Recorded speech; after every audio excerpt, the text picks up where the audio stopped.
to Wonderland, we've got it all. Potions and pastries that make you grow tall. Coucou tout le monde, c'est Lise, je vous retrouve aujourd'hui sur la chaîne pour vous présenter ma pile à lire de ce mois-ci. Bon, on est déjà le 12 et je vous sors ma vidéo que maintenant, mais ça sera pour celle d'avril, normalement je serai dans les temps, vous en faites pas. Il y en a que j'ai déjà commencé, quand même, il faut bien. Il y en a d'autres où je suis vraiment en retard au niveau de ma lecture. On va commencer par ceux qui sont prévus, dans le sens où ce sont des lectures, des lectures du groupe de lecture, que ce soit Au Pays des Lecteurs et le groupe de littérature asiatique. Pour le groupe L'Asie en livre, donc on a choisi deux lectures avec Le Sortilège des mots. La première, c'est The Sword of Kagen de M.L. Wang aux éditions Calix, comme vous avez pu le voir d'ailleurs sur Instagram, parce que j'ai déjà annoncé ces lectures. Je peine beaucoup à le commencer, il est vraiment long pour moi, en tout cas de ce que je trouve.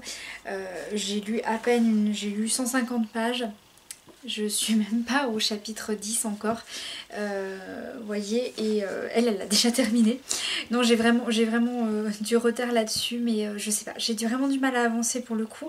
Elle m'a dit que là, dans les chapitres qui vont arriver, ça va être beaucoup plus émouvant, et là, après ça, elle a vraiment lu d'une traite, donc je pense que ça va aussi commencer, mais il y a beaucoup de détails pour moi de ce nouveau monde, de cette avancée. Ça me fait penser un petit peu à...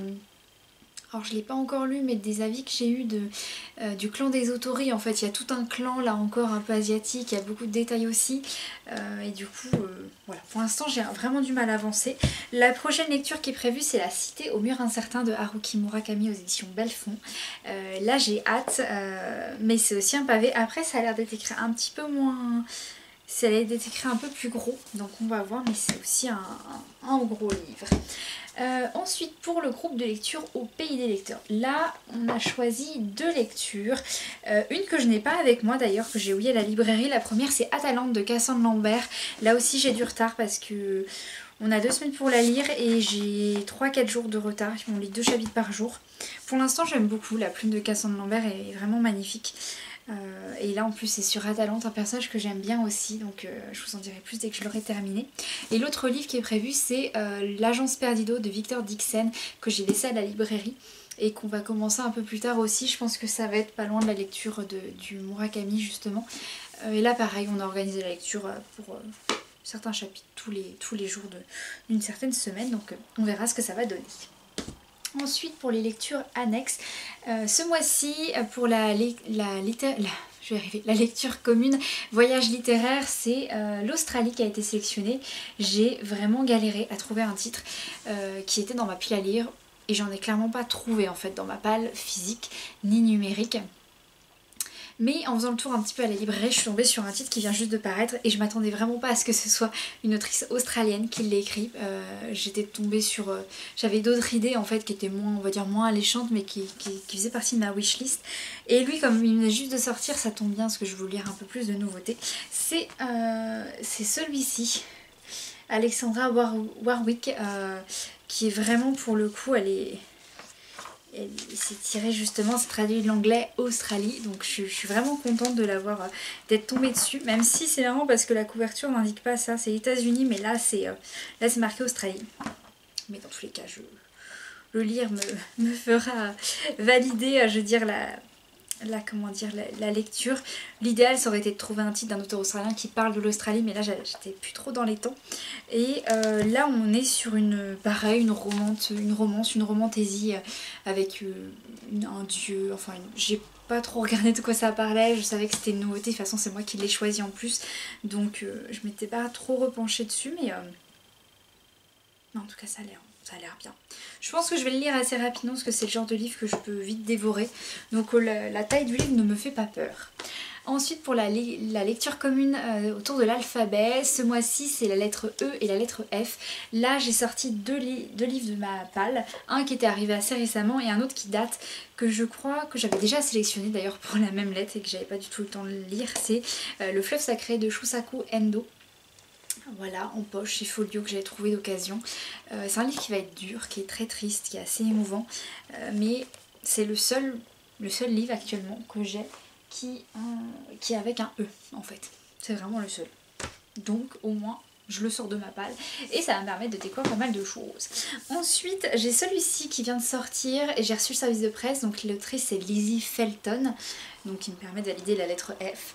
Et c'est Sombre Solstice, le lac tempête aux éditions Slalom avec le marque-page qui va avec et qui est très sympa, je vais vous montrer. Donc vous avez une première face qui est comme ceci et en fait si vous en avez marre, vous avez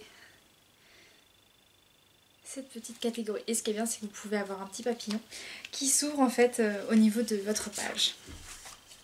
Voilà. Donc je vais pouvoir découvrir ce titre là qui pareil est assez comment dire, déjà il est très très beau au niveau de la couverture. Là ça se passe en 1972, ça sera une série, vous avez la suite qui est déjà annoncée pour cet été. Là on est sur un petit thriller, c'est écrit gros aussi, donc normalement je vais le lire assez rapidement parce qu'on est sur à peine 260 pages, donc ça va être bien.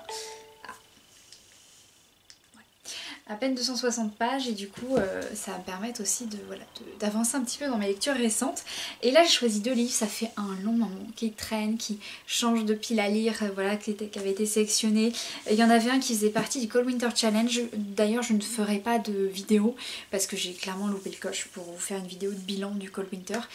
Vous aurez seulement un article sur le blog qui devrait arriver sous peu, mais j'ai choisi de ne pas faire de vidéo parce que je me suis dit là il y a un peu péremption quand même. Donc je ressens encore Fleur de Bastion et le renard masqué, le tome 1 de Jolène C. Bertrand, parce qu'en fait je vais avoir l'occasion de rencontrer l'auteur ce mois-ci et il est plus que temps que je lise ce livre parce que de tous les avis que j'entends il est super.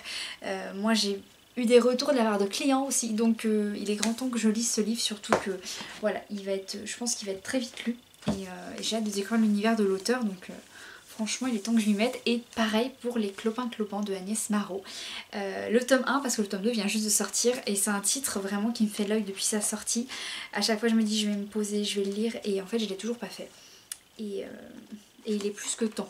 Voilà, je me suis dit ça va un petit peu alterner avec des lectures qui sont peut-être un peu dures au niveau de l'écriture, pas forcément au niveau de l'histoire, à part le Shusaku Endo, le fleuve sacré. Mais celles-ci sont assez légères, assez légère aussi en termes de typographie, donc je pourrais avancer plus rapidement dessus.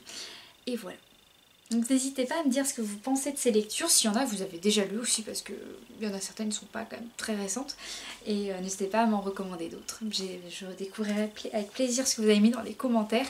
Et en attendant la prochaine vidéo, je vous dis à bientôt et je vous souhaite une très bonne lecture.